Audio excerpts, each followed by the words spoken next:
Hi everybody, welcome to Raj kitchens. நம்ம சேனலில் மீன் maker gravy ஒரு சின்ன வீடியோவாக உங்களோட ஷேர் பண்ணியிருக்கேன்.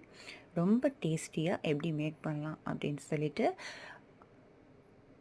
இஞ்சி பூண்டு பேஸ்ட்டு சேர்க்காமல் தயிர் ஆட் பண்ணி குட்டி குட்டியாக உருளைக்கிழங்கு கட் பண்ணி ஆட் பண்ணியிருக்கேன். குட்டி குட்டியாக உருளைக்கிழங்கு கட் பண்ண காரணம் என்ன அப்படின்னு கேட்டிங்கன்னா, கிரேவி மெத்தடுக்கு கொண்டு வரத்துக்கு இந்த மாதிரி கட் பண்ணால் ஈஸியான மெத்தடில் இருக்கும், நமக்கு டேஸ்ட்டும் அதிகமாக தூக்கி கொடுக்கும். அதே போல் மீன் மேக்கரில் சாந்து வெந்து வரணும் அப்படின்னு சொல்லிட்டு லைட்டாக ஆயில் விட்டு மீன் மேக்கர் ஆட் பண்ணி மிளகாய்த்தூள், மஞ்சத்தூள், உப்பு 3 மட்டும் ஆட் பண்ணி லைட்டாக கிளறி விட்டுட்டு அதுக்கப்புறம் வதக்கியிருந்த வெங்காயம், தக்காளியில் ஆட் பண்ணி மேக் பண்ண உடனடியாக சாப்பிட்றதுக்கு நமக்கு மீன் மேக்கரில் சாந்து இருக்கும். ஸோ இந்த மாதிரி மெத்தடில் நீங்கள் வீட்டில் மேக் பண்ணி பாருங்கள். நம்ம வீடியோ பிடிச்சிருந்தா ஒரு லைக் அண்ட் சப்ஸ்கிரைப்.